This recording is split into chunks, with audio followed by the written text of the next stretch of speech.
ओम शांति। 6 मार्च 2023। मीठे प्यारे बाबा के आज के मधुर महावाक्य। आज की मुरली के कुछ विशेष पॉइंट्स। आज बाबा हमें समझाते कि हम बच्चों को अब याद की यात्रा में रेस करनी है। बाप के गले का हार बनने के लिए बुद्धि की दौड़ लगानी है। शरीर निर्वाह अर्थ कर्म करते हुए हमें स्वदर्शन चक्र फिराते रहना है। कभी भी कोई ऐसा कर्म नहीं करना जिससे हम सतगुरु के निंदक बने। बाबा समझाते कि इस समय जब हम बच्चे अपना तन मन धन ईश्वरीय कार्य में लगाते हैं तो पदम गुना जमा कर लेते हैं। तो चलिए सुनते हैं आज की बाबा की मीठी प्यारी मुरली। ओम शांति। बाबा कहते, मीठे बच्चे, बाप तुम्हें नई दुनिया के लिए नया ज्ञान देते हैं जिससे सूर्यवंशी घराना स्थापन होता है। उस घराने के तुम अभी मालिक बन रहे हो। प्रश्न, किस बात का निश्चय पक्का हो तो वर्षे के अधिकारी सहज बन सकते हैं? उत्तर, पहले पहले यह निश्चय हो जाए कि बेहद का वही बाबा स्वर्ग बनाने आया है। धंधा धोरी करते यह याद रहे कि हम उस बाबा के बच्चे हैं। हम स्वर्ग के मालिक बनेंगे तो अपार खुशी रहेगी और सहज ही वर्षे के अधिकारी बन जाएंगे। पक्के निश्चय वाले को अपार खुशी का पारा चढ़ा रहता है। अगर खुशी नहीं होती तो समझना चाहिए कि मुझे पाई पैसे का भी निश्चय नहीं है। गीत, जिस दिन से मिले तुम हम। ओम शांति। यह महिमा किसकी हुई? परम पिता परमात्मा की। उनको कहा ही जाता है परम धाम में रहने वाला परम प्रिय परम पिता परमात्मा। तुम हो अनुभवी बच्चे जिनको परम पिता परमात्मा ने अपना बनाया है और तुम बच्चों ने फिर परम पिता परमात्मा को अपना बनाया है। परम अर्थात परे ते परे। अब आत्मा को बुद्धि में आता है कि हम आत्मा वास्तव में परम धाम में परम पिता परमात्मा के पास रहने वाली हैं। दुनिया में और किसको ये नॉलेज नहीं है। वह तो अपने को ही परमात्मा का रूप समझ लेते हैं, तो कोई नॉलेज ही नहीं रही। वह परम पिता परमात्मा जब आकर मिलते हैं तो नई बातें सुनाते हैं नई दुनिया के लिए। नई दुनिया में है नया दिन, नई रातें। पुरानी दुनिया में है पुराने दिन, पुरानी रातें और बहुत दुख हैं, अनेक प्रकार के। मेजॉरिटी दुखी हैं। रात को काम कटारी चलाते, दिन में भी पाप करते रहते। नई दुनिया में सदैव सुख ही सुख रहता है, यह तो जरूर बुद्धि में रहेगा। नई दुनिया में सूर्यवंशी लक्ष्मी नारायण की राजधानी है। ऐसे नहीं कहा जाता कि प्रिंस प्रिंसेस की राजधानी है, राजा रानी की ही राजधानी कहा जाता है। बरोबर सतयुग में श्री लक्ष्मी नारायण का घराना है। स्वर्ग होने कारण बहुत सुख है। उस सुख के लिए तुम पुरुषार्थ करते हो। वह है पावन राजधानी। बाप तुमको उस नई दुनिया का मालिक बनाते हैं। उसी समय विश्व में और कोई घराना व धर्म नहीं होता है। जब कोई को समझाते हो तो फिर लिखाओ कि हाँ, यह यथार्थ बात है। घड़ी घड़ी रिवाइज कराने से निश्चय होगा। नई पावन दुनिया में बरोबर यथा राजा रानी तथा प्रजा पावन ही होते हैं, सदा सुखी रहते हैं। अब तो सदा दुखी हैं। संगम पर भेंट की जाती है कलयुग अंत में क्या है और सतयुग आदि में क्या होगा। आज क्या है, कल क्या होगा। अब बेहद की रात पूरी होती है। फिर कल दिन में राज्य करेंगे। आज पतित दुनिया है, कल पावन दुनिया होगी। साधु संत आदि सब गाते हैं, पतित पावन सीताराम।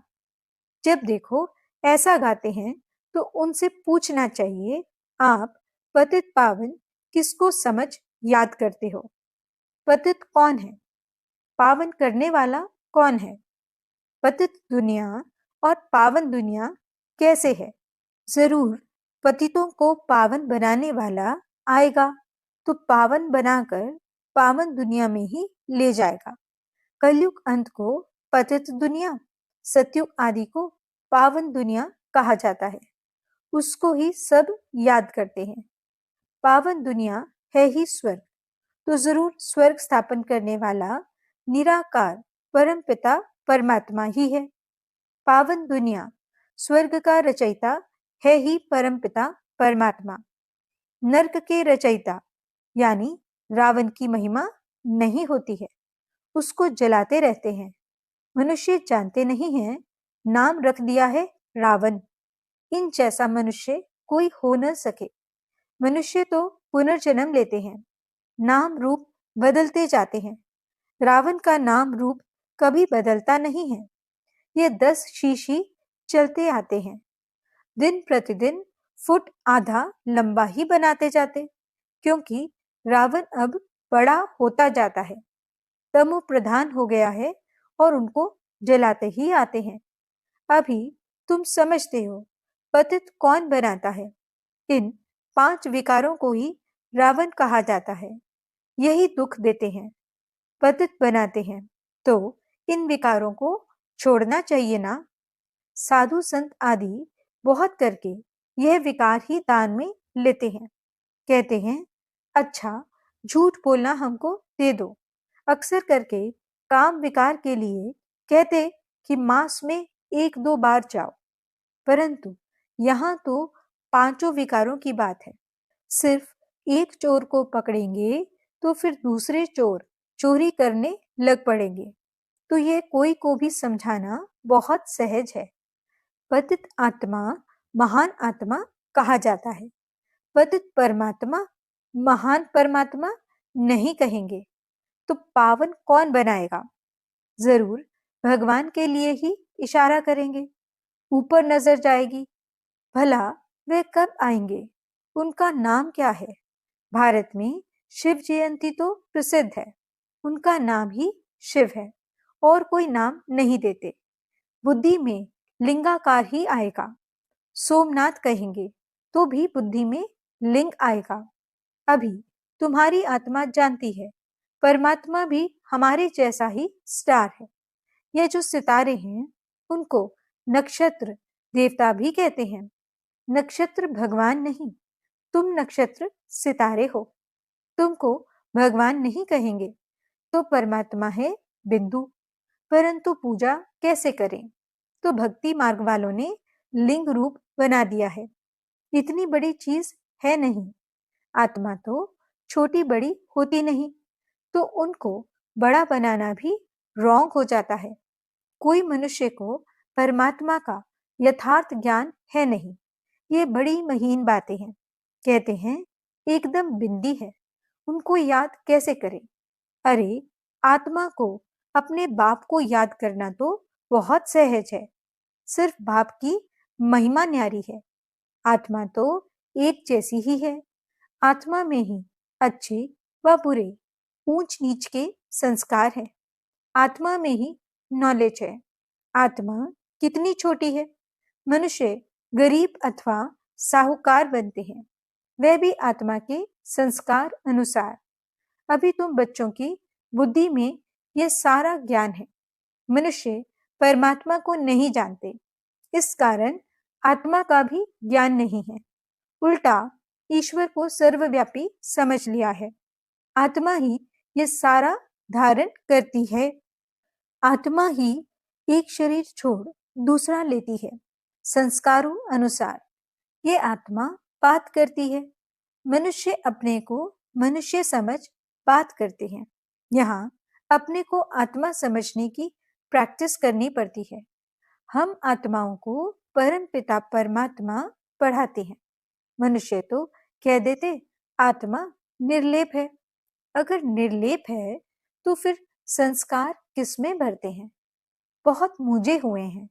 नई दुनिया के लिए नया ज्ञान बाप को ही देना है। पुरानी दुनिया में रहने वाले मनुष्य दे नहीं सकते, तो बाप को जानना चाहिए ना। भक्तों को भगवान से वर्षा लेना है। भक्ति भी चली आती है। ठिक्कर भित्तर में परमात्मा को ढूंढते रहते हैं। समझते हैं सब परमात्मा के रूप है।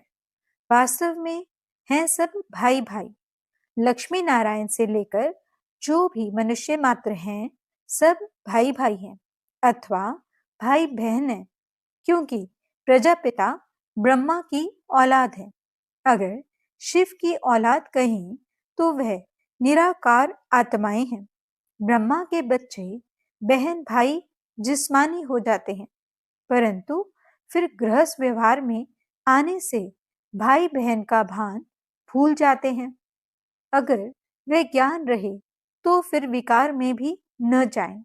अभी फिर बाप समझाते हैं तुम विकार में न जाओ। तुम एक बाप के बच्चे भाई बहन हो।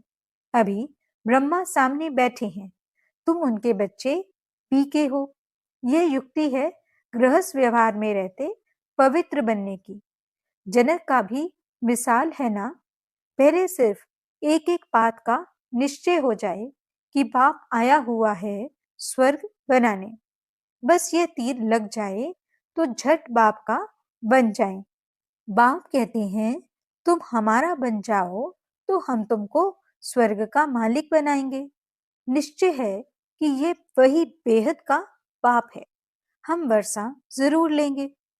मन मना भव मद्याजी भव। कितनी सहज बात है।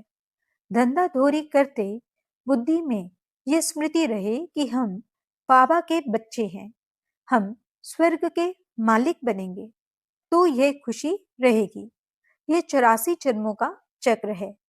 84 जन्म सिर्फ सूर्यवंशी देवी देवताओं का ही है। तुम जानते हो हम स्वदर्शन चक्रधारी हैं। सिर्फ चक्र कहने से जन्म सिद्ध नहीं होते, इसलिए कहना है कि हम 84 जन्मों को जानने वाले स्वदर्शन चक्रधारी हैं। तो बाप भी याद आएगा, 5 युग भी याद आएंगे। अब फिर जाता हूँ स्वर्ग में। हमारे 84 जन्म पूरे हुए। बुद्धि में चक्र फिरता रहे और शरीर निर्वाह अर्थ काम भी करता रहे। बाबा ने कहा है स्वदर्शन चक्र का ज्ञान मेरे भक्तों को देना। उनको समझाने से झट यह निश्चय होगा बरोबर हम 84 जन्म लेते हैं। 84 जन्म न लेने वाला होगा तो उनको धारणा ही नहीं होगी। 84 जन्मों का अर्थ ही है पहले पहले हम सूर्यवंशी में आएंगे। थोड़ा भी कोई सुनकर जाएगा तो स्वर्ग में जरूर आएगा, परंतु 84 जन्म नहीं लेंगे। देरी से भी आ सकते हैं। उनके फिर 84 जन्म थोड़े ही होंगे। ये ज्ञान की कितनी महीन बातें हैं, कितना हिसाब किताब है। फिर भी बाप कहते हैं अच्छा, अगर इतना गुह्य राज नहीं समझते हो तो भला बाप का बन वर्षा तो लो। हम शिव बाबा के बच्चे हैं, वह स्वर्ग का रचयिता है। यह नशा रहना चाहिए, परंतु माया ठहरने नहीं देती है। कोई तो कहते हैं बाप और वर्षे को याद करना यह कोई बड़ी बात नहीं। माया हमको क्या करेगी, हम तो जरूर वर्षा पाएंगे। कितनी सहज बात है। कोई को तीर लग जाए तो बाप और वर्षे को याद करते बहुत खुशी में रहे। जब तक खुशी नहीं आती तो बाबा कहेंगे पाई पैसे के निश्चय वाले हैं। पक्के निश्चय वाले को खुशी का पारा बहुत चढ़ा रहता है। कोई राजा के पास संतान नहीं होती है तो कहते हैं किले के अंदर जो पहले पहले आएगा उनको गोद में लेंगे। फिर क्यों लग जाती है। मैच में भी क्यों लगती है? दूध की बोतलों पर भी क्यों लगती है? पहला नंबर जाने के लिए सवेरे उठकर जाए खड़े रहते हैं, नहीं तो समझते हैं फिर ठहरना पड़ेगा। तो यहाँ भी बाबा के गले का हार बनने के लिए क्यों है? सारा मदार पुरुषार्थ पर है। बाप को याद करना ये बुद्धि की दौड़ है। बाकी काम आदि भल करते रहो। आत्मा की दिल याद दे, हथ काटे। आशिक माशूक एक जगह बैठ थोड़े ही जाते हैं। काम काज आदि सब कुछ करते बुद्धि उनके तरफ रहती है। तो यहाँ भी बुद्धि एक के साथ चाहिए, जो हमको स्वर्ग का मालिक बनाता है। जो टाइम मिलता है उसमें पुरुषार्थ करो। गृहस्थ व्यवहार में भी रहना है। यह कोई कर्म संन्यास नहीं है, शरीर निर्वाह तो करना ही है। बाप अब ब्रह्मा तन में आकर कहते हैं, मैं तुम्हारा बाप हूं। हम तुमको स्वर्ग का मालिक बनाता हूं। तुम हमको अपना नहीं बनाएंगे। मेरे बने हो तो अब मेरे साथ योग लगाओ, और मेरे बनकर फिर तुम पवित्र नहीं रहेंगे, नाम बदनाम करेंगे तो बहुत सजा खाएंगे। सतगुरु के निंदक स्वर्ग के द्वार जा नहीं सकेंगे।